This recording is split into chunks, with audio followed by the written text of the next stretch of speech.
আমরা বিশ্ব ইসলামী সম্মেলন বা বিশ্ব উরস শরীফ বলে যে জায়গাটা, আপনারা জাকের পার্টি এবং বিশ্ব জাকের মঞ্জিল সম্বন্ধে সবাই ওয়াকিবহাল আছেন, এবং আপনাদের এই গোয়ালনন্দ ঘাট অত্যন্ত সুপরিচিত একটি ঘাট। বহু বিশেষ করে আমাদের এই অঞ্চলটা এতটাই পরিচিত যে এই অঞ্চল ছাড়া আমাদের এই অঞ্চলে অর্থাৎ ঢাকা থেকে ঢুকতে গেলে বিকল্প পথ কিন্তু ছিল না।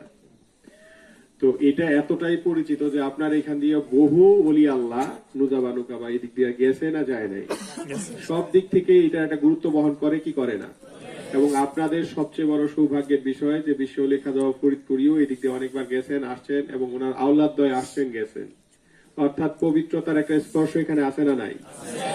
আমি আপনাদেরকে বলবো যে আমরা এখানে সবাই একেবারে ইয়াং জেনারেশন। আমাদের প্রথম কাজ অধ্যাবসায় করা, অবশ্যই সেটা আমাদেরকে করতে হবে, কিন্তু এই অধ্যাবসায়ের সাথে আমাদের আরো একটা জিনিস করা দরকার, সেটা শুধু শরীয়তের সার্টিফিকেট নয়, আমাদেরকে অবশ্যই আধ্যাত্মিকতার চর্চা করতে হবে। আধ্যাত্মিকতার চর্চা বলার কারণ, শরীয়তে শিক্ষা দিয়ে আমরা স্কুল কলেজ বিশ্ববিদ্যালয় থেকে সার্টিফিকেট নিতে পারি, সেটা দিয়ে আমাদের জীবনের সর্বোচ্চ চলার অধিকার থাকে 50 থেকে 70 বছর, এরপরে এই সার্টিফিকেটের কোনো ভ্যালু থাকে না। কিন্তু এটা আপনারা গতানুগতিক এই যুগের মধ্যে পেয়েছেন, কিন্তু প্রশ্ন হচ্ছে যে এই যুগে স্কুল ছিল না, কলেজ ছিল না, বিশ্ববিদ্যালয় ছিল না, সেই সময় কি জ্ঞান ছিল কি ছিল না? জ্ঞানই ছিল কি ছিল না? অলি আল্লাহদের মাধ্যমে সেই জ্ঞান, সিনহা তো সিনহা সেই জ্ঞান আসছে না আসে নাই? কোন অলি আল্লাহ স্কুল কলেজ বিশ্ববিদ্যালয়ে গেছে? কোন নবী রাসূল স্কুল কলেজ বিশ্ববিদ্যালয়ে গেছে? শরীয়তের শিক্ষার একটা প্ল্যাটফর্ম আমরা তৈরি করছি স্কুল কলেজ বিশ্ববিদ্যালয় কিংবা মাদ্রাসা, কিন্তু আমাদেরকে মাথায় রাখতে হবে এই শরীয়তের শিক্ষা আমাদেরকে সামাজিকতা শিক্ষা দেয়, কিন্তু তাসাউফের শিক্ষা আমাদেরকে প্রকৃত আল্লাহ রাসূলের প্রেম শিক্ষা দেয়। এই প্রেম শিক্ষা ব্যতীত আল্লাহ রাসূলের যে মনের যে যাতনা বাসনা, এইটা পরিপূর্ণভাবে যদি হাসিল করতে হয়, আল্লাহ রাসূলকে চিনতে জানতে এবং বুঝতে যদি হয়, ওই তাসাউফের শিক্ষার বিকল্প কোনো পথ নাই। সেটা কিভাবে? পৃথিবীতে একটা দেশ দেখাতে পারবেন না কোন মুফতি, কোন মুহাদ্দিস, কোন শিক্ষক ইসলাম প্রচার করেছে। মুফতি মুহাদ্দিস দিয়ে কোন ইসলাম প্রচারের দেশ দেখাইতে পারবেন? যে দেশগুলিতে ইসলাম প্রচার হয়েছে ওইখানে গিয়ে ওনারা আবাদ করতে পারে, কিন্তু ইসলাম প্রতিষ্ঠিত হয়েছে নবী রাসূল নুজাবা নুকাবা গাউস কুতুব ওলি আল্লাহ, তাদের ইতিহাস আছে না নাই? এখন এই যাদের নাম আমি বলছি, জিনাদের ইতিহাসের স্বর্ণাক্ষরে লেখা আছে, তাদের প্রত্যেকের জীবনে এই অলৌকিকতা আছে না নাই? অলৌকিকতা ছাড়া ইসলামের ইতিহাসের কোনো বৈধতা নাই, কারণ প্রত্যেকের জায়গাতেই ইতিহাস আছে। আমরা যদি বাস্তব চিত্র দেখতে চাই, ইব্রাহিম আলাইহিস সালাম আমাদের জাতির পিতা, সত্য না মিথ্যা? ইব্রাহিম আলাইহিস সালামকে কি আগুনে নিক্ষেপ করা হয়েছে না হয় নাই? জোরে বলেন। আগুনে যদি কাউকে নিক্ষেপ করা হয় সে বাঁচবে? জোরে বলেন। ইব্রাহিম আলাইহিস সালাম কি বাঁচছে? জোরে বলেন। বাঁচছে। এটা কোনো বিজ্ঞান দিয়ে প্রমাণ করা সম্ভব হবে? ওইটা কি ফুলের বাগান হয়েছে না হয় নাই? এটা কোনো শরীয়তে বিশ্লেষণ করা সম্ভব? কোন বিজ্ঞান, কোন সায়েন্স, কোন কোরআন, কোন হাদিস সম্ভব না। এটা ডাইরেক্ট আল্লাহ রাসূল কর্তৃক প্রদত্ত। আমাদের জাতির পিতা, মুসলিম জাতির পিতা ইব্রাহিম আলাইহিস সালামের ইতিহাস, কোরআন এবং হাদিস ব্যতীত আমাদের সত্য ইসলামের ধারক বাহক এবং আহলে বায়তকে ছাড়া আমাদের যে শরীয়তের শিক্ষা আছে, এটা সামাজিক শিক্ষায় পরিণত হইতে পারে, কিন্তু আল্লাহ রাসূলের প্রেম শিক্ষা নিতে হলে এই কোরআন এবং হাদিসকে যদি পূর্ণাঙ্গভাবে অনুধাবন করতে হয়, এই অনুধাবনের শিক্ষা হয় কামেল মোকাম্মেল ওলি আল্লাহর কদমে। সে অনুধাবনটা কিভাবে? আল্লাহ রাসূলের ইশারায় চাঁদ দ্বিখণ্ডিত হয়েছে না হয় নাই? জোরে বলেন, হয়েছে না হয় নাই? কোন মুফতির ইশারায় হবে? কোন মুহাদ্দিসের ইশারায় হবে? হবে না। এরপর আসেন, আমরা চোখে সুরমা ব্যবহার করি কি করি না? জোরে বলেন। এই সুরমার ইতিহাস কোত্থেকে আসছে? মুসা আলাইহিস সালামকে কেউ কেউ ঠেডা মুসাও বলছে। এই যে মুসা আলাইহিস সালাম যখন আল্লাহর দিদার লাভ করতে চাইলেন, তখন কি হলো? আল্লাহ পাক সাক্ষাৎ দিতে দেরি হয়েছে, পাহাড় জ্বলতে দেরি। মুসা আলাইহিস সালাম কি জ্বলছে? জোরে বলেন। মাটি যারা বলে, অনেকে আবার মাটির কথাও বলে, যদি মাটি মুসা হয়ে থাকে তো জ্বললো না কেন? আধ্যাত্মিকতা আছে না নাই? অলৌকিকতা আছে না নাই? এইখানেও সেই অলৌকিকতার প্রমাণ আমরা দেখতে পাই। এই অলৌকিকতার পাশাপাশি যদি আরেকটু সামনে যাই, নূহর কিস্তি আছে না নাই? এই কিস্তি ময়লা করছে না করে নাই? পরিষ্কার কে করছে? জোরে বলেন। এইখানে অলৌকিকতা আছে না নাই? এরপরে যদি নূহর কিস্তির সাথে আরো একটু সামনে যাই, নূহ আলাইহিস সালাম সবাইকে দাওয়াত দিয়েছেন, এক বুড়িমার গল্প আছে না নাই? জোরে বলেন। এই বুড়িমা কি এক্স্যাক্টলি কিস্তিতে উঠতে পারছিল? উনি কি ডুবে গেছিল? ওনার বাসায় পানি উঠছিল? এটা কোন শরীয়ত দিয়ে বিশ্লেষণ করবেন? কোন শরীয়ত দিয়ে বিশ্লেষণ করা সম্ভব হবে? অর্থাৎ আল্লাহ যাকে বাঁচাবে পৃথিবীর কেউ তাকে ঠেকায় রাখতে পারবে, আর আল্লাহ যদি কাউকে নিয়ে যেতে চায় কেউ তাকে ধরে রাখতে পারবে না। এটাই চরম বাস্তবতা। এটা আমি ওলি আল্লাহদের নবী রাসূলদের জীবনে দেখাইলাম। এবার ওলি আল্লাহদের জীবনে দরকার আছে না নাই? শাহজালাল রহমতুল্লাহ নাম জানেন কে কে? সবাই জানেন। শাহজালাল রহমতুল্লাহ নদী পার হয়েছে কি দিয়া? জোরে বলেন। মুফতি মুহাদ্দিস সবাই যদি 14 গোষ্ঠী মিলা জায়নামাজে দাঁড়ায়, নদী পার হইতে পারবে? জোরে বলেন, পারবে? পারবে না। আযানের ধ্বনিতে প্রাসাদ ধ্বংস হয়েছে না হয় নাই? ওনারা সব মুফতি মুহাদ্দিস একসাথে যদি আযান দিতে পারে, কোন বিল্ডিং তো দূরের কথা, একটা টিন কাঁপবে? জোরে বলেন, কাঁপবে? মাইনুদ্দিন চিশতি রহমতুল্লাহ নাম কে কে জানেন? খাজা মাইনুদ্দিন চিশতি রহমতুল্লাহ সবাই জানেন। ওনার হাতের ইশারায় আনা সাগরের বাণী কোথায় আসছে? একটা ঘটির ভিতরে আসছে। বাস্তবে এটা সম্ভব হবে? শরীয়তে এটা কেউ বিশ্বাস করবে? নীল নদ দ্বিখণ্ডিত হইতে পারে কি পারে না?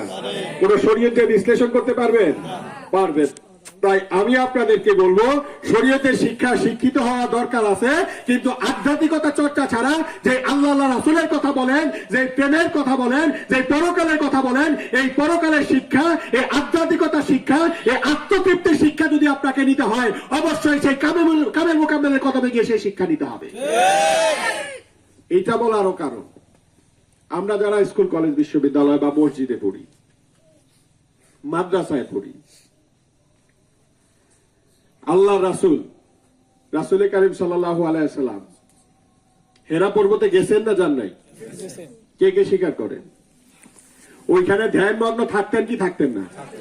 কে কে এটা স্বীকার করেন? তার মানে ধ্যান শিক্ষা দরকার আছে না নাই? এইটা কে কে স্বীকার করেন? হাত নামান। এই যে আমাদের এত মাদ্রাসা হয়েছে, মুফতি মুহাদ্দিস ওয়াজ করছেন, আজ পর্যন্ত কোন ধ্যানের শিক্ষা দিছেন? কোন ধ্যানের শিক্ষা দিছে? যেই ধ্যানের শিক্ষা ছাড়া আপনি যখনই নামাজে দাঁড়াবেন, নামাজে দাঁড়ানোর পর একটা দায়িতুল বেজাল ইমাম অথবা বাসায় নামাজ পড়ি, মনে দুনিয়ার জল্পনা কল্পনা, আর মুখে আল্লাহর নাম, আউযু বিল্লাহি মিনাশ শাইতানির রাজিম, বিসমিল্লাহির রহমানির রহিম। আলহামদুলিল্লাহ সূরা ইমাম সাহেব পড়তেছে, আমি কল্পনার জগতে কোথায় খেলতে গেছিলাম, কোথায় পিকনিকে গেছিলাম, কোথায় আনন্দের কি ঘটনা ঘটছিল, এগুলি কি প্রকাশ পায় কি পায় না? নামাজের নিয়ত ছেড়ে দেন, কোনো কিছু মনে থাকবে? জোরে বলেন। এখন আল্লাহর নামাজ, রাসূল যেই নামাজ আমাদের জন্য নিয়ে আসছেন, এই নামাজ যদি পড়তে হয়, আল্লাহ রাসূলের ধ্যানের দরকার আছে না নাই? জোরে কর। কে কে এইটা মানেন? হাত নামান। এই যে ধ্যানের যে শিক্ষাটা, এই শিক্ষাটা আজ পর্যন্ত কোন মাদ্রাসায় দিছে? কোন মসজিদে দিছে? কোন এতিমখানায় দিছে? তাহলে আগে তো আপনাকে ধ্যান এবং জ্ঞান এক করতে হবে, মন এবং মুখ এক করতে হবে। এই যে মন মুখ এক করে আল্লাহকে হাজার নাজের ওয়াহিদ জেনে হুজুরে কালবে সেজদা করা, যেই সেজদা মুমিন বান্দার জন্য মেরাজ স্বরূপ, ওই মেরাজের শিক্ষা, ওই মুমিনের শিক্ষা, ওই আল্লাহ রাসূলের যে সেজদা, এই সেজদা অর্জন করা সম্ভব হবে? আমি নামাজ পড়তে পারবো, সেজদা দিতে পারবো, কোরআন মুখস্থ করতে পারবো, কিন্তু এটা আবিধানিক অর্থ জানা দরকার আছে না নাই? তাহলে আমার রাসূল যেই ধ্যান করছে, এই ধ্যান করা দরকার আছে না নাই? এই ধ্যানের শিক্ষা আপনি কোথায় পাবেন? কোরআন মুখস্থ করছেন, হাদিস মুখস্থ করছেন, মুফতি হইছেন, মুহাদ্দিস হইছেন, হাফেজ হইছেন, কিন্তু আপনার যে মুরাকাবা মুশাহিদার শিক্ষা, সে আপনাকে কোরআনের শিক্ষা দিতে পারবে, কোরআন মুখস্থ করাইতে পারবে, কিন্তু এই কোরআন থেকে যদি ওই মুফতি মুহাদ্দিস সাহেবদেরকে বলেন এটার মধ্যে 7 আসমান 7 জমিনের সমস্ত কিছু আছে না নাই? জোরে কোন যদি থেকে থাকে এটার মধ্যে ডায়াবেটিসের প্রতিষেধক আছে না নাই? কোন মুফতি আজ পর্যন্ত বাইর করতে পারছে? দেখাইতে পারবে? এটার মধ্যে ক্যান্সারের প্রতিষেধক আছে না নাই? আজ পর্যন্ত কোন মুফতি দেখাইতে পারছে? দেখাইতে পারবে? এটার মধ্যে আলসার গ্যাস্ট্রিক সহ সমস্ত কিছুর মহা ঔষধ আছে না নাই? আজ পর্যন্ত কোন মুফতি দেখাইতে পারছে? কিন্তু ফকির লোক আল্লাহ রাসূলের দপ্তরে যার হাত পবিত্র, যার চোখ পবিত্র, যার জবান পবিত্র, একবার মুখে নালিশ করতে দেরি হয়, উনি যদি একবার বলে দেন যাও বাবা তোমাকে আল্লাহ পাক দয়া করবেন আমার পীরের উসিলায়, ওনার মুখের, ওনার ওই জবানের, ওনার ওই খেদমতের উসিলায় আমাদের সেই সমস্ত আশা পূরণ হয় কি হয় না? জোরে বলেন হয় কি হয় না? তাহলে অটোমেটিকলি আমি শরীয়তের শিক্ষায় শিক্ষিত হয়েছি, কিন্তু শরীয়তের সার্টিফিকেট আছে। এখানে আমরা সবাই স্কুল কলেজে পড়ি, আমরা আর্টস নিয়ে পড়াশোনা করছি। কি এখন যদি কেউ বলি ডাক্তার নিয়ে কোনো আলোচনা করতে পারবেন? কেন না? আপনি সায়েন্সের সাবজেক্ট পড়ছেন, এটা নিয়ে আলোচনা করা কি আপনার জন্য সমীচীন হবে? জোরে বলেন। আমাদের সমাজের বড় প্রবলেমটা হইছে আমরা যেটা জানি সেটা নিয়েও আলোচনা করি, যেটা জানি না সেইটা নিয়েও আলোচনা করি। এখন আমাদের যে আলেম ভাইরা আছেন তাদের আলোচনা করা উচিত হলো শরীয়ত সম্মত ভাবে তারা কোরআন মুখস্থ করছে, তারা কোরআন নিয়ে আলোচনা করতেই পারেন, হাদিস নিয়ে আলোচনা করতেই পারেন। কিন্তু আপনি কোরআন হাদিস মুখস্থ করছেন, এই যে কোরআন হাদিসের পরবর্তীতে স্পিরিচুয়াল অর্থাৎ আধ্যাত্মিকতার যে চর্চা, এই আধ্যাত্মিকতার প্ল্যাটফর্মের ধারে কাছে আপনি যান নাই, ওই স্কুলে আপনি কোনোদিন পড়েনও নাই, ওই স্কুলে কোনো শিক্ষকও আপনি নাই, যে স্কুল নিয়ে পড়েন নাই ওই স্কুল নিয়ে আলোচনা করে আপনার কতটুকু সমীচীন হয়? ওই পীরকে নিয়ে ওনার কথা বলা সাজে? জোরে বলেন সাজে না, কারণ উনি এটা নিয়ে পড়াশোনা কখনো করেই নাই। কিন্তু ওই ওলি আল্লাহ নুজাবা নুকাবা গাউস কুতুবের মাধ্যমে তামাম জাহানের সত্য ইসলামের প্রচার হয়েছে না হয় নাই? জোরে বলেন। যদি হয়ে থাকে সেই সত্য ইসলামের যারা ধারক বাহক ছিলেন, আজকে এই বাংলার মাটিতে আমরা দেখতে পাই বাইতুল মোকাররম জাতীয় মসজিদ কলঙ্কিত হয়েছে না হয় নাই? জোরে বলেন। বিভিন্ন মাদ্রাসাকে বিভিন্ন ভাবে কলঙ্কিত করা হয়েছে না হয় নাই? বিশ্ব ইজতেমা নামক একটা জায়গা আমাদের দেশে আছে না নাই? সেইখানে কলঙ্কিত হয়েছে না হয় নাই? আমার প্রশ্ন, এই যে জায়গাগুলি যে কলঙ্কিত হয়েছে, মাজারকে অনেকে আক্রমণ করছে না করেন নাই? জোরে বলেন।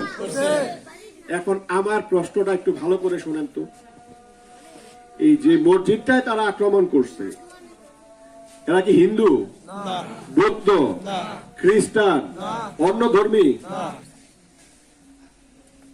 তাহলে সেই মসজিদে আক্রমণ করছে না করে নাই? মাদ্রাসাকে যে কলঙ্কিত করছে সে কি মুসলমান না হিন্দু, বৌদ্ধ, খ্রিস্টান? মাজারে যে আক্রমণ করছে সে কি অন্য ধর্মের? আমাদের ইস্তেমার মধ্যে যে কলঙ্কিত ঘটনাটা ঘটছে অন্য কোন ধর্মের? জোরে কন না। আমি শিখাই দিছি না, আপনারা বলতেছেন। অর্থাৎ এইখানে লেবাসের একটা ইসলাম আছে। প্রকৃত পক্ষে যদি কেউ মুসলমান হয়ে থাকে, কেউ মুমিন হয়ে থাকে, অন্তিম কালেও সে মাদ্রাসাকে কলঙ্কিত করতে পারে না, অন্তিম কালেও সে মসজিদ কলঙ্কিত করতে পারে না, অন্তিম কালেও সে মানুষ হয়ে মানুষকে হত্যা করতে পারে না। মুসলমানকে তো অনেক পরের কথা, সে অন্তিম কালে কোনো মাজারে আক্রমণ করতে পারে না। কিন্তু এগুলি হয়েছে না হয় নাই? তারা কি আদৌ মুসলমান? তারা লেবাসধারী মুসলমান। এই সমস্ত লেবাসধারী মুসলমানদের থেকে দূরে থাকা দরকার আছে না নাই? অতএব এইখানেই সত্য মিথ্যার প্রভেদ। আপনারা যারা এখানে উপস্থিত হয়েছেন সবার কাছেই দাবি, আমরা যারা গতানুগতিক, যেহেতু পলিটিক্যাল কথা বলি, প্রত্যেকটা রাজনৈতিক দল তাদের সর্বোচ্চ চিন্তা ভাবনা কোন জায়গায় জানেন? সংসদ। কোথায় যাবে? এরপর আর চাওয়া পাওয়া আছে, আশা আকাঙ্ক্ষা আছে নাই। ওইখানে গিয়ে কি করবে? হরিলুট। কি করবে? সেবার নামে যাবে, করবে কি? হরিলুট। ভাই আমি সব সময় এই কথাটা সবাইকে বলছি, জাকের পার্টির সাথে কারোর সাথে কোনো বিরোধ নাই। বিএনপি বলেন, আওয়ামী লীগ বলেন, জাতীয় পার্টি বলেন, জামাত বলেন, জাসদ বলেন, বাসদ বলেন, তাদের আদর্শ কোথায়? জোরে কর। সংসদ। ভাই আমার পার্টির মূল আদর্শই লেখা আছে জাকের পার্টি আদর্শ কেন্দ্রিক দল, ক্ষমতা কেন্দ্রিক কোন দল নয়। তাহলে তাদের চিন্তা চেতনা হয়েছে ক্ষমতায় যাওয়া, আর আমার চিন্তা চেতনা হয়েছে আদর্শ বাস্তবায়ন করা। এখন প্রশ্ন হইল কোন আদর্শ? আছে না নাই? এখন আমরা এখানে যারা উপস্থিত আছি সবাই হোসাইনি ইসলাম বিশ্বাস করি কি করি না? কে কে করেন? অনেক ধন্যবাদ। সবাই হোসাইনি ইসলামকে বিশ্বাস করেন। এখন আপনাদের কাছে আমার প্রশ্ন, এই যে হোসাইনি ইসলাম শব্দটা ব্যবহার করার সাথে সাথে সবাই হাত তুললেন, ইমাম শব্দের অর্থ কি? জোরে বলেন। আপনার এলাকায় হোক আওয়ামী লীগ, হোক বিএনপি, হোক জামাত, হোক জাতীয় পার্টি, কোন নেতা মারা গেলে উচ্ছৃঙ্খলতা হয় কিনা? গ্যাঞ্জাম হয় কিনা? আহাজানি থাকে কিনা? থাকে। এই যে ইমাম হোসাইন রাদিয়াল্লাহু তাআলা আনহুকে হত্যা করা হইলো, এই হত্যার বিচার আজ পর্যন্ত কেউ চাইছে? আপনি আমি চাইছি? আমরা কেউ চাই নাই, কোনো মুফতি চাই নাই, কোনো মুহাদ্দিস চাই নাই, এবং প্রকৃত কে দোষী সেই দুষ্ট পর্যন্ত কেউ এখনো পর্যন্ত বিশ্লেষণ করে নাই। তাই জাকের পার্টি প্রতিষ্ঠিত মূল সত্যই হলো এই হোসাইনি ইসলামের বদলা নিয়ে তামাম জাহানে সত্য ইসলামের বিজয় সুনিশ্চিত করা। ক্ষমতায় যাওয়ার জন্য জাকের পার্টি আসে নাই। তবে এখানে একটা কথা আছে, প্রত্যেকেই এই ক্ষমতায় যাওয়ার কথা বলে সমাজের কল্যাণের কথা, দেশের মানুষের সেবার কথা বলে কি বলে না? আমরা সবাইকে সেই সুযোগ দিতে চাই, কিন্তু এই সমস্ত রাজনৈতিক দল যদি 18 কোটি মানুষকে প্রকৃতপক্ষে সেবা দিতে ব্যর্থ হয়, তাহলে অটোমেটিকলি এই ব্যর্থতার দায়ভার যখন নিয়ে তারা সরে যাবে, এই 18 কোটি মানুষকে সেবা দেওয়ার জন্য জাকের পার্টি একাই যথেষ্ট। এটার জন্য কারোর কাছে দ্বারস্থ হওয়ার কোনো দরকার নাই। কিন্তু তার আগে আমরা চাই যারা এই সেবার কথা বলে তারা সেবার সর্বোচ্চ চেষ্টাটা করুক। সেবা করতে হলে আগে সেবার মন মানসিকতা লাগে, সেই উচ্চ স্তরে পৌঁছাতে হলে ত্যাগ, ভোগ বিশ্বাস করতে হবে না। ভোগের কোনো পরিকল্পনা এখানে আসতে পারবে না। ত্যাগেই প্রকৃত সুখ, ভোগেই কোনো সুখ নেই। এই যে ত্যাগেই প্রকৃত সুখ, এই ত্যাগের একজন নেতা আজ পর্যন্ত কেউ দেখাতে পারবে না। এই ত্যাগী নেতা যদি বের করতে হয়, বিশ্লেষণ করতে হয়, এবং সবচেয়ে বড় কথা লোভ লালসার ঊর্ধ্বে যদি কোনো নেতা থেকে থাকে, সেই নেতার নাম একটাই আসবে, মোস্তফা বিন ফয়সাল মুজাদ্দেদ। নেতার নাম অনেক আসবে, কিন্তু যদি তাদের চরিত্র বিশ্লেষণ করা হয়, প্রত্যেকের চরিত্র মূল উদ্দেশ্য এবং লক্ষ্য একটাই, সংসদে যাওয়া। আর আমার উদ্দেশ্য হোসাইনি ইসলামের বিজয় নিশ্চিত করা। তার সাথে আমার তফাৎ আছে না নাই? অতএব আপনি আওয়ামী লীগ করেন, আপনি বিএনপি করেন, আপনি জাতীয় পার্টি করেন, আপনি জামাত করেন, কিন্তু আপনি যদি বলেন আমি মুসলমান, তাহলে আমি বলবো দিন শেষে ওই হোসাইনি ইসলামের কাতারে আপনাকে আসতে হবে। আর যদি হোসাইনি ইসলামের কাতারে আসেন, তাহলে আপনাকে দিন শেষে ওই হোসাইনি কাতারে, হোসাইনি ইসলামের বিজয়ের লক্ষ্যে আপনাকেও দিন শেষে জাকের পার্টির পতাকা তলিয়ে আসতে হবে। এছাড়া আপনি ওই সত্যের পথ দেখবেন না, কারণ আওয়ামী লীগ বিএনপি আপনার সারা জীবন থাকবে না। আপনাকে পরকালে যেতেই হবে। এই পরকাল যদি আপনাকে বিশ্বাস করতে হয়, তাহলে ইমাম সাহেবকে আপনাকে মানতেই হবে। আর ইমাম সাহেবকে যদি মানতে হয়, তাহলে অবশ্যই সেই বদলা নেওয়ার জন্য পৃথিবীতে একটাই পার্টি আছে, জাকের পার্টি। তার পতাকা তলে অবশ্যই আপনাকে লিখতে হবে। হয়তো সংঘের কারণে, হয়তো পথ চলার কারণে আপনারা বিভিন্ন দল করতে পারেন, কিন্তু এইখানেও আমার একটা বিশ্লেষণ আছে। সৎসঙ্গে সর্বনাশ, অসৎসঙ্গে সর্বনাশ। এই বক্তব্যটা আমি প্রায় সময় দেই। আমাদের সমাজে কিছু ভুল বোঝাবুঝি আছে, আমরা বিষয়গুলি বুঝি কিন্তু কখনো মাথায় নেই না। ইমাম শব্দের অর্থ কি? জোরে বলেন। নেতা। মসজিদে গিয়া যদি ইমাম সাহেবকে বলেন, নেতাজি আমি একটা সমস্যায় আছি, আমাকে সমাধান করে দেন, একটু ফুটিয়ে দেন, ইমাম সাহেব শুনবে? আপনার দিকে একটু কটাক্ষ করে তাকাবে, বা একটু ঘাটতারা করে তাকাবে কি তাকাবে না? কিছু না হলেও মনক্ষুণ্ণ হবে কি হবে না? আবার যদি এলাকার কোন নেতার অফিসে যান, গিয়ে যদি বলেন ইমাম সাহেব আমি একটা সমস্যায় পড়ে আসছি, উনি কি আপনার কথা শুনবে? একটু ঘাটতারা করে জিজ্ঞেস করবে, এটা কার সওয়াল রে, আমার সাথে কি উপহাস করতে আসছে নাকি? বলবে কি বলবে না? কিন্তু শব্দের মধ্যে কোনো পার্থক্য আছে? ইমাম শব্দের অর্থ নেতা। এখন ওই যে ইমাম সাহেবের পেছনে আপনি নামাজে দাঁড়াইছেন, ইক্তাদাইতুল বিজাল ইমাম। এখন নামাজ আপনি দাঁড়াইছেন, ইমাম সাহেব নিয়ত করছে, আপনি কি করবেন? ইমাম সাহেব নিয়ত করছে, আপনি কি করবেন? ইমাম সাহেব রুকুতে গেলে, ইমাম সাহেব সেজদায় গেলে, একটু জোরে কর, সেজদায় যাবেন। ইমাম সাহেবের নামাজ কবুল হইলে, ইমাম সাহেবের নামাজ কবুল না হইলে, জোরে বলেন, কবুল হবে না। তাহলে যেই নেতার নেতৃত্বে আপনি চলতেছেন, ওই নেতা যদি সৎ এবং আদর্শবান হয়, তার সমস্ত কর্মকাণ্ড আপনার একসাথে কল্যাণ হিসেবে যোগ হবে, আর সে যদি অন্যায়, দুর্নীতি, গুম, হত্যার সাথে জড়িত থাকে, ওই অপকর্মের দায়ও আপনার ওই নেতার দায়ভার নিতে হবে কি হবে না? জোরে বলেন। এখন আমি শুধু উল্টায় বলবো, ইমাম সাহেব হবে নেতা, আর আপনার এলাকার যেই নেতা আছে উনি হবে কি? ইমাম। এখন ইমামের নেতৃত্বে যেই চলবেন, ইমাম যেদিকে যাবে আপনাকে ওই দিকে যাইতে হবে কি হবে না? জোরে কর। ইমাম যদি দুজকে যায় আপনি কই যাবেন? আপনার নেতা যদি দুজকে যায়, অতএব আপনি দুজকে যাবেন না বেহেশতে যাবেন সেটা আগে থাকতে চিন্তা করেন। একটু বলে আমি আপনাদের কাছ থেকে বিদায় নিব। আপনি একটা ভোট দিচ্ছেন, অত্র এলাকায় ভোট দেওয়া হয় কি হয় না?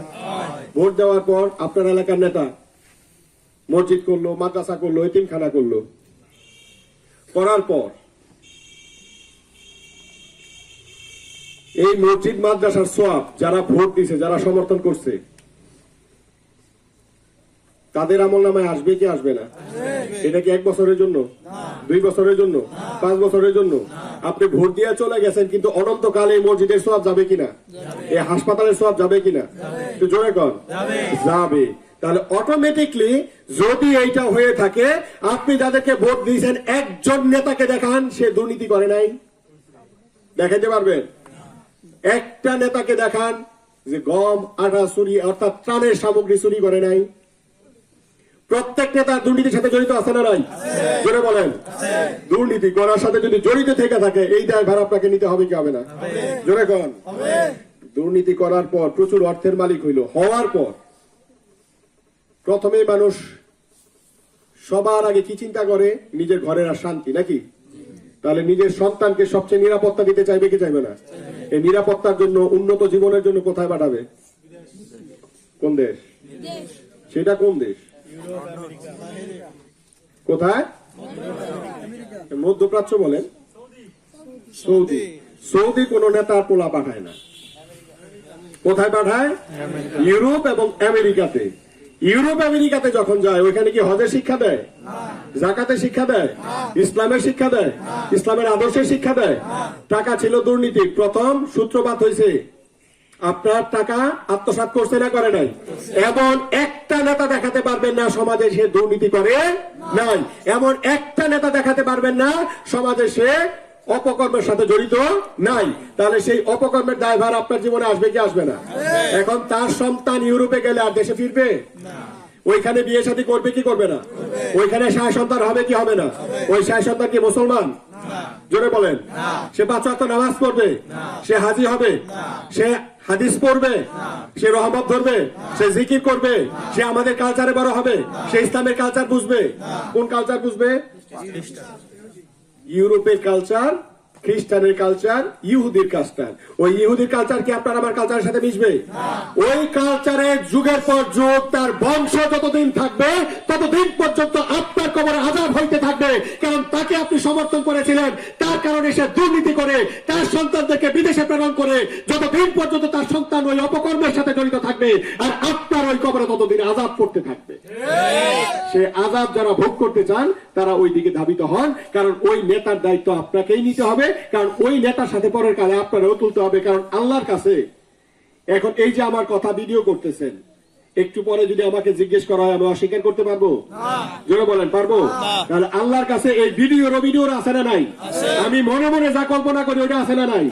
যদি পরকালে যে হাসর নাসরের কথা বলা হয়, মুহূর্তের মধ্যে আপনার শুধু আমলনামা আপনার সাথে তুলে ধরা হয়, আপনি মনে মনে কি কি চিন্তা করছেন? আসবে কি আসবে না?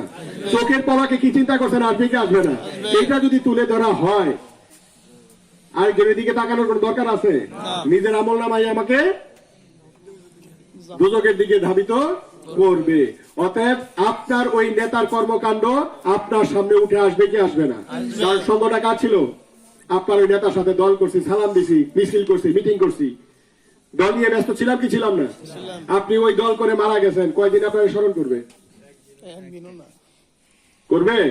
কিন্তু আমি আপনাদেরকে লিখিত দেই, আমরা জাকের পার্টি করি, জাকের পার্টির নেতৃবৃন্দ নয়, তাম জাহানের ভেতরে প্রত্যেকটা দেশে আমাদের জাকের ভাই যারা আছে, রহমতের সময় উঠে রহমত ধরে, জিকির আজকার করে, এবং প্রত্যেকটা জাকের ভাইয়ের জন্য দোয়া হয় কি হয় না? যারা বলেন হয় কি হয় না? এই যে আজকে আমরা এখানে বসছি, কাউকে নিয়ে গীবত করতে, ক্ষমতায় যাওয়ার জন্য, অর্থ লুট করার জন্য? নিশ্চয়ই না। এই যারা এই ধরনের কর্মের সাথে জড়িত তাদের জন্য আল্লাহ পাক কি লিখে রাখছেন সেটা আপনারাই জানেন। আমরা রহমতের ছায়ার নিচে থাকতে চাই। ইমাম সাহেবরা দুইটা কথাতে বিভ্রান্তি করে, সেটা হলো শিরিক এবং বিদআত। করে কি করে না? এই শিরিকের মধ্যে প্রথম হইছে যে পীর আউলিয়াদের কথা বলছি, আমরা পীরের কাছে যাই, পীরের কাছে চাই বিধায় আমাদেরকে কি বলা হয়? শিরিককারী। কি বলা হয়? শিরিককারী। আমরা যদি পীরের কাছে গিয়া শিরিক করে থাকি, পীরের কাছে চাইয়া শিরিক করে থাকি, একই মসজিদে একই ইমাম যদি দুই কথা বলে, তার পেছনে নামাজ হবে? জোরে বলেন। এক পক্ষে দুই কথায় নামাজ হবে? আচ্ছা, যদি না হয় এখন আমার কথাটা বিশ্লেষণ করেন। আমি পীরের কাছে যাইয়া চাইছি বিধায় আমাকে কি বলছে? শিরিককারী। মসজিদ উন্নয়নের জন্য ইমাম সাহেব টাকা চায় কি চায় না? জোরে বলেন। কার কাছে চাইছে? জোরে বলেন। তাহলে মানুষের কাছে যেই টাকাটা চাইছে, উনি আমাকে চাইতে বলছে কার কাছে? জোরে কন। উনি চাইছে কার কাছে? জোরে কন। ও তাইলে ওনারে চাইতে গেছে খোদায় মানুষের কাছে, আমার চাইতে গেছে কার কাছে? এটা কি বাস্তব? তাহলে আমার ক্ষেত্রে যা আপনার ক্ষেত্রেও কি চাই। তাহলে আমাকে যদি আল্লাহর কাছে চাইতে হয়, পীরের কাছে চাওয়া যাবে না, চাইবো কার কাছে? তাহলে আপনি চাইবেন কার কাছে? আপনি চাইছেন কার কাছে? জনগণের কাছে। জনগণ কি খোদা? বাসায় গিয়ে বলে ভাত দাও, বিবি ক্ষুধা লাগছে ভাত দাও। ভাত দাও চাওয়ার কথা কার কাছে? জোরে কন। চাইছে কার কাছে? বিবি কি খোদা? উনি কি করছে? শিরিক করতে কি করে নাই? এরপর এক গ্লাস পানি দাও। পানি দেওয়ার কথা কে? চাইবো কার কাছে? জিন্দগিতে কোনদিন আল্লাহর কাছে পানি চাইছে? জোরে কন। পানি চায় না। পানির জন্য আপনি শিরিক করলেন, ভাত খাওয়ার জন্য আপনি শিরিক করলেন। আর আমি একটা মুসিবতে পড়া, আমি আমার আল্লাহ রাসূলকে চেনা জানা এবং শোনার জন্য, বোঝার জন্য কামেল মোকাম্মেল কতমেল গেছি, একজন মাত্র শিক্ষিত কামেল মোকাম্মেল ওলি আল্লাহর কাছে গেছি বিধে আপনি আমাকে শিরিককারী বললেন। আপনি যে সমস্ত মানব জাহানের সাথে শিরিক করছেন, ওই শিরিককারী হিসেবে আপনার তো তামাম জনমভর আপনার সাজা হবে। আর আমি মাত্র কামেল মোকাম্মেলের কদমে গেছি। আমি একজন ব্যক্তি যার কাছে আল্লাহ রাসূলের প্রেম মহব্বত শিক্ষা নেওয়া যায়, ওনাকে ওসিলা ধরে আল্লাহর কাছে চাইছি। আপনি যদি তামাম মসজিদ আল্লাহর ঘরের জন্য শিরিক করতে পারেন, আমি আল্লাহ রাসূলকে পাওয়ার জন্য কামেল মোকাম্মেলের কদমে শিরিক করতে পারবো না কেন? কথা যুক্তি আছে না নাই? অতএব ওই ইমাম সাহেব যদি মসজিদে গিয়ে একটু পরে নামাজ পড়াইতে যায়, ওনার পেছনে নামাজ হবে? জোরে বলেন হবে? অতএব নামাজের পূর্ব শর্ত হয়েছে ইমাম সাহেব ঠিক কিনা। যে ইমাম আমাকে আল্লাহর কাছে চাইতে বলা, উনি নিজে মানুষের কাছে চায়, ওনার পেছনে নামাজ কতটুকু যৌক্তিক হবে সেটা আমার চেয়ে আপনারা ভালো জানেন। তাই আমি আপনাদেরকে উদাত্ত আহ্বান জানাবো। আরেকটা আছে বেদাতের ফিতনা। আসলে উনিও খারাপ কিছু চিন্তা করে না, আমরাও চিন্তা করি না। আমাদের মধ্যে ফিতনা সৃষ্টি করা হয়। উসিলা ছাড়া আল্লাহর কাছ থেকে কিছু পাওয়া যায়? কোরআন যেটাকে নিয়ে আমরা কথা বলি, সেখানেও কোরআনে আয়াত কার মাধ্যমে নাযিল হয়েছে? রাসূল কারীম সাল্লাল্লাহু আলাইহি ওয়াসাল্লামের কাছে কার মাধ্যমে আসে? এখানে উসিলা আছে না নাই? আল্লাহ পাক তো সরাসরি যদি বলতেন, হে বন্ধু আপনি পড়েন ইকরা বিইসমি রাব্বিকাল্লাযী খালাক, পারতেন কি পারতেন না? সেখানে কি সরাসরি আল্লাহ পাক করছেন সেটা? একবারও হইছে? উসিলা আছে না নাই? তার মানে কোরআনে উসিলা আছে। এবার আসেন নামাজে। এই দুইটাই তো সবচেয়ে বেশি প্রাধান্য পায় নাকি? নামাজ কোত্থেকে আসছে? মেরাজ থেকে। তাহলে মেরাজে উসিলা আছে না নাই? মেরাজ ছাড়া নামাজ আসতো? মেরাজটা কিভাবে হয়েছে? সেখানে বোরাক আছে না নাই? রব আছে না নাই? আল্লাহ যদি বলতেন হে বন্ধু আপনি আসেন, মুহূর্তের মধ্যে আল্লাহ পাক নিতে পারতেন কি পারতেন না?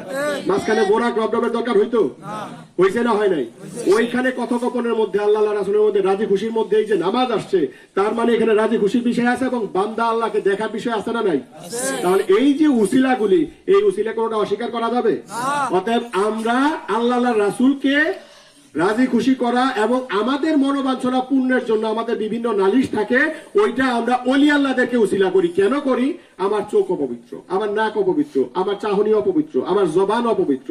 আমরা একজন পুত পবিত্র ব্যক্তির মাধ্যমে আল্লাহর কাছে চাই, আল্লাহ পাক যেন ওই পুত পবিত্র ব্যক্তির উসিলে আমাদেরকে কবুল করেন, আমাদেরকে আল্লাহ পাক দয়া করে আমাদের সমস্ত বিপদ আপদ থেকে উদ্ধার করেন। এই উসিলা উনিও ধরেন, উসিলা আমিও ধরি, কিন্তু এই উসিলাকে ওনারা অস্বীকার করে শুধুমাত্র আমাদের উপর চাপায় দেয়। কিন্তু ওনাদের ক্ষেত্রে উসিলা পরিপূর্ণ জায়েজ থাকে, যেটা কখনো হইতে পারে না। এই সমস্ত মুফতি মুহাদ্দিস ইমাম যারা আছেন তাদেরকে একবার প্রশ্ন করবে যে মুফতি সাহেব আপনি কি করছেন? এরপর আসেন বিদআতের কথা। আমরা 4 দিনের খরচ করি, 40 দিনের খরচ করি, তারপর জানাজার পরে মোনাজাত করি কি করি না, এগুলি সবই ওনারা বেদাতের আওতায় ফেলছেন। কিন্তু উনি যে মাদ্রাসা, আল্লাহ রাসূলের জমানে কি মাদ্রাসা ছিল? জোরে বলেন। মাদ্রাসায় পড়া কি, মুফতি লাগানো কি, মুহাদ্দিস লাগানো কি, এটা কি উনি ব্যবহার করে? মোবাইল ব্যবহার করে না কোনো মুফতি? মোবাইল ব্যবহার করা কি, ইউটিউব ব্যবহার করা কি, ফেসবুক ব্যবহার করা কি? তার মানে আপনি প্রতি মুহূর্ত ব্যবহার করতেছেন, ওটাতে কিচ্ছু যায় আসে না। আমি একটা জানাজায় গেছি, রব্বানা যালামনা আনফুসানা ওয়া ইল্লাম তাগফির লানা ওয়া তারহামনা লানাকুনান্না মিনাল খাসিরিন। হে পরওয়ারদিগার, আমরা এখানে কতিপয় গুনাহগার ব্যক্তি এই লাশটাকে সামনে রেখে হাত তুলছি। মানুষের মন নরম আছে না নাই? ওইখানে একটু চোখের পানি পড়বে কি পড়বে না? অন্তত তার আপন জনদের চোখের পানি তো পড়বে নাকি? সেই উসিলায় আমাদের গুনাহ মাফ করতে পারে কি পারে না? সেখানে তো কাউকে গীবত করে, গালি দেয়, বাজে মন্তব্য করে। সেইখানেও আপনারা বলেন যে জামাত হয়ে গেছে, বাস দোয়া হয়ে গেছে, এইখান থেকে বিতাড়িত করেন। 4 দিনের খরচ করি, 40 দিনের খরচ করে বাৎসরিক এবার মিলাদ করি। মেহমানদারি করা কি? জোরে কর, নোট করে নেন এই কথাটা। এই অত্র এলাকায় জলসা নামের একটা প্রোগ্রাম হয় কি হয় না? বড় বড় মুফতি মুহাদ্দিসরা আসে কি আসে না? আল্লাহ রাসূলের প্রথম 2টা সুন্নত, একটা হলো সালাম দেওয়া, আরেকটা কি? জোরে বলেন। দেখে নেন, ওনাদের জীবনে এই মেহমানদারি সুন্নতের কথা মুখ দিয়ে বের হয় না। ওনারা নিজেরা কোনোদিন মেহমানদারি করবে না, আর ওই মেহমানদারি ওয়াজও কোনোদিন করবে না। যদি কেউ আল্লাহ রাসূলের প্রেমে উদ্ভাসিত হয়ে থাকে, প্রকৃত মুমিন হয়ে থাকে, আল্লাহ রাসূলের প্রথম 2 সুন্নত বাদ দিয়া মুমিন হওয়া অন্তিম কালেও সম্ভব হবে। মুসলমান হইতে পারেন, কিন্তু মুমিন হওয়া সম্ভব নয়। আর যদি মুমিন হয়ে থাকেন, তাহলে যাদেরকে দাওয়াত দিয়ে আনছেন, দাওয়াত দিয়ে আনলে মেহমানদারি করতে হয় কি হয় না? জোরে বলেন। ওই মেহমানদারি ওয়াজ শুনছেন আজ পর্যন্ত? কেন না? আল্লাহ নিষেধ করছে? রাসূল নিষেধ করছে? তো মুখ দিয়ে আসে না কেন? কারণ আপনার ভেতরে সেই পরিপূর্ণ ফয়েজ, যেটা বলছি অলৌকিকতা। কেন জানেন? অলৌকিকতা ছাড়া ইসলামের পরিপূর্ণ রূপ ধারণ করা সম্ভব নয়। তাই আমি সুলাইমান আলাইহিস সালামের ইতিহাস দিয়ে শেষ করি। সুলাইমান আলাইহিস সালাম সবাইকে খাওয়াইতে চাইছিলেন, ততক্ষণ পর্যন্ত এটা পরিপূর্ণতা পায় নাই যতক্ষণ পর্যন্ত আল্লাহ পাকের নির্দেশ আসে নাই। যখন আল্লাহ পাক নির্দেশ দিলেন, তখন সমস্ত পশু পাখি সবাই খাইছে না খায় নাই? এই সমস্ত কিছু খাওয়ার পরেও খাবার ছিল কি ছিল না? ওইখানে আল্লাহ পাকের রহমত ছিল। ওই রহমত নেওয়ার চেষ্টা করেন যেখানে আল্লাহ পাক রাজি খুশি থাকবে। যদি রাজি খুশি থেকে এক দেড় তবরক থাকে, তামাম জাহান যদি এখানে লুটে পুটে খায়, অন্তিম কারণ সেই তবরক শেষ করা সম্ভব হবে না। কারণ এখানে আল্লাহ রাসূলের রহমত আছে না নাই? অর্থাৎ সেই রহমত নেওয়ার চেষ্টা করেন। সেই রহমত যদি আমরা অর্জন করতে পারি, আমাদের ইহকাল এবং পরকালের তারাক্কি অর্জন করা সম্ভব হবে। সেই রহমতের ফয়েজ যদি আমাদেরকে অর্জন করতে হয়, সেই তাসাউফের জ্ঞান যদি আমাদেরকে অর্জন করতে হয়, কামেল মোকামেলের কদম ছাড়া এই ধ্যানের চর্চা, এই জ্ঞানের চর্চা, এই তাসাউফের চর্চা অন্য কোথাও সম্ভব নয়। সেই চর্চার দাওয়াত আপনাদেরকে দিয়ে আমি আপনাদের সকলের কাছ থেকে বিদায় নিলাম। সকলে ভালো থাকবেন, সুস্থ থাকবেন, সুন্দর থাকবেন, এবং আমার কথাবার্তা যদি কোনো ত্রুটি বিচ্যুতি থাকে দয়া করে ক্ষমা সুন্দর দৃষ্টিতে দেখবেন। সকলের প্রতি আবারও লাল গোলাপের শুভেচ্ছা এবং অভিনন্দন জানিয়ে বিদায় নিলাম। আসসালামু আলাইকুম ওয়া রাহমাতুল্লাহি ওয়া বারাকাতুহু।